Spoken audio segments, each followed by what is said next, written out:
about to leave, already packing. Come with me, I'm not really asking. Hey y'all, Jessica here, and welcome to Tomorrow's Compass. This was my first trip to Zion National Park, and although only 2 days and only a few miles of hiking, it was awesome. One thing I did not know before arriving is that during peak season, no personal vehicles are allowed in much of the park, but they do have a free shuttle service available. I first thought this was going to be a pain, but it turned out to be a good thing and allowed me to film and actually see the canyon as I went through it. The shuttles come less than 10 minutes apart from each other, which is very helpful as well. So thank you for checking out my channel, and please do not hesitate to support me by liking this video and clicking the subscribe button below. Now the museum is closed, but I'll lay a little narration. Talks about the museum. You can hike to the museum from stop 1 or stop 3, and if you drove here, you can do it. But they're doing some work in here, so that's why we are not stopping at the museum. They have a 22-minute orientation film that talks about the park and the different things, and there's narrations in there and lots of good information. But you have to park there and walk to it right next little while.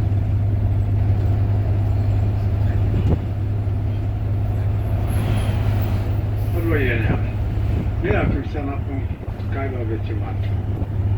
Hello, my name is Ben Decoret, and I am a member of the Skyvan band of Paiute Indians. There are many places in Zion with Paiute names. We call this canyon Mukuntuwik, meaning straight up land.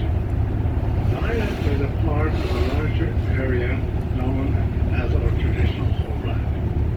This area includes parts of California, Nevada, Arizona, and Utah. Our Creator placed us here to care for and protect this land, especially places where water, medicinal plants, animals, and minerals are found.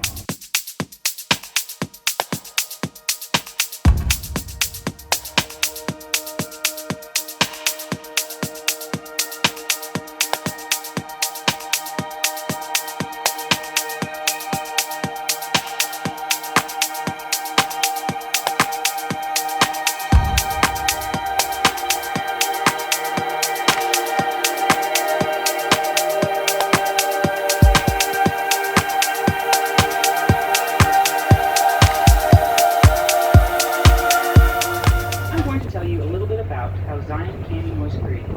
But first, look to your left to see the peak with a bit of red at its top, called the Sentinel. To your right, another peak with a reddish top is the East Temple.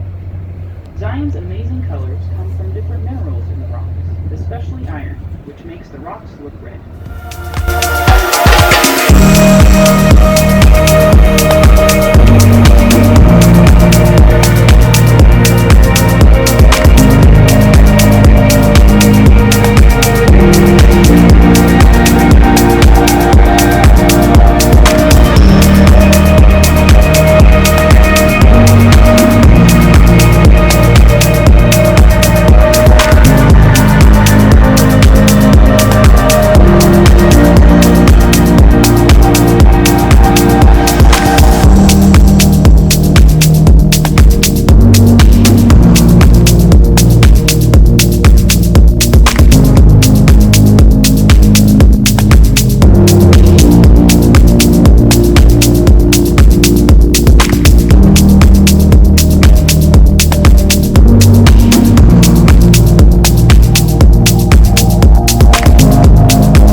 Next stop is Zion Lodge. Zion is also home to many plants adapted to hot and dry, or cool and wet environments. Back at the visitor center, you likely saw cacti because it's hot and sunny there. Along the Virgin River in this section of the park, you'll see cottonwood and box elder trees because they grow close to water. And in even wetter places in the park, like your waterfalls and springs, you may see water-loving plants such as watercress, snake, and ferns. These types of plants need a very moist environment and lots of shade. Each plant is adapted to its neighborhood and how much water it finds there. Even the plants in Zion tell the story of water.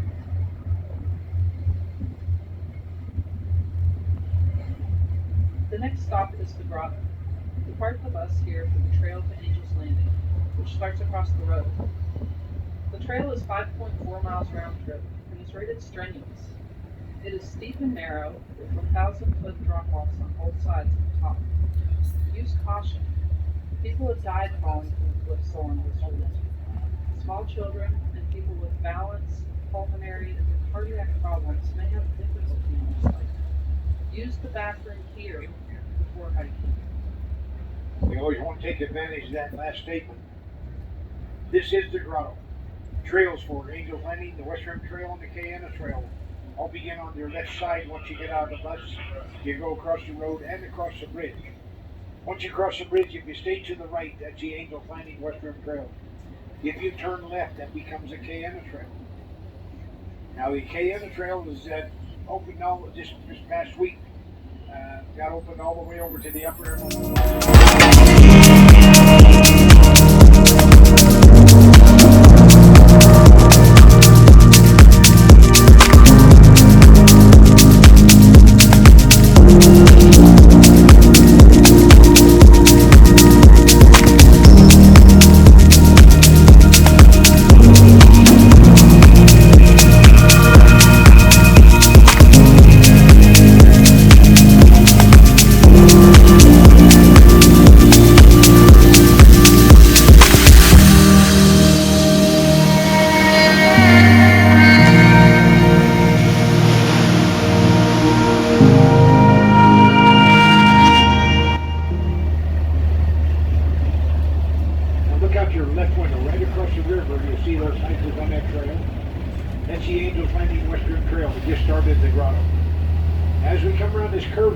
you look straight ahead, the way the bus is pointing right now, to where the mountains come down to a V.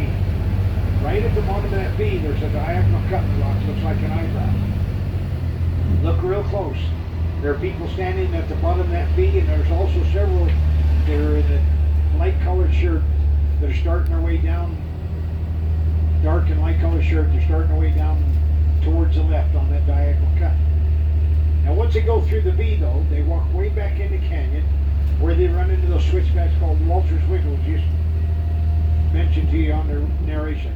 That's how they get up on top of Angel's Landing. You see them straight ahead up there in the angle? Several of them are right down the middle of the diagonal cut right now.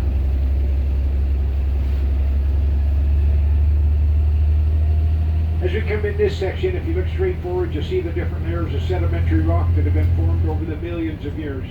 Each layer is just a little bit different in color. That's due to the mineral content that was in the area when that particular layer was formed. They look like layers of cake stacked one on top of the other.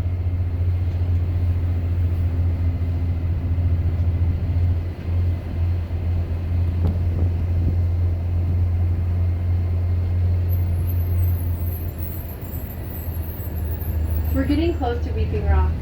What makes rocks weep in Zion? This is a desert after all. But high in the plateaus, rain and melting snow seep into the Navajo sandstone and slowly filter down until the water reaches a less permeable layer it can't move through. The water is forced laterally out of the rock, creating springs. Springs at Weeping Rock constantly drip water that nourishes delicate ferns and flowers hanging on the rocks. There are also hanging gardens at the Emerald Pools and along the riverside walk. These green gardens add to the uniqueness of Zion and make you forget for a moment that we are in a desert. This is Weeping Rock. Now Weeping Rock is closed. We had a rock slide here about 6 weeks ago. And then when we get a little closer, I'll point out to where it was. But it did quite a bit of damage, so it's still unstable. That's why it's closed right now. So we don't drop off people or pick people up here. But look straight ahead of us. You'll see in the sunlight over there, your section of the mountain that's wet.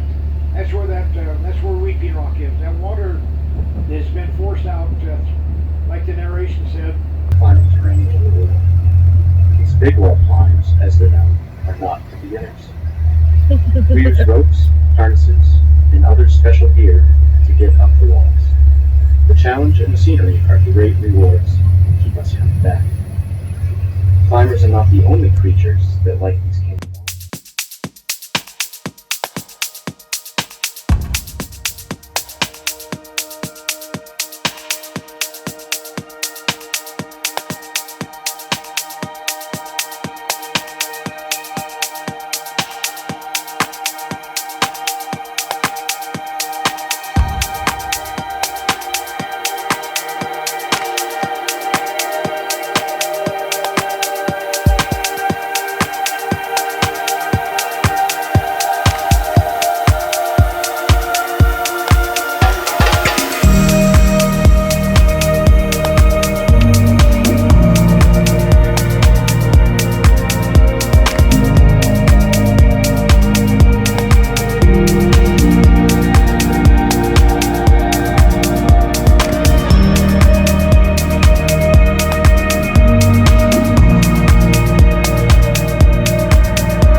Sinawaga.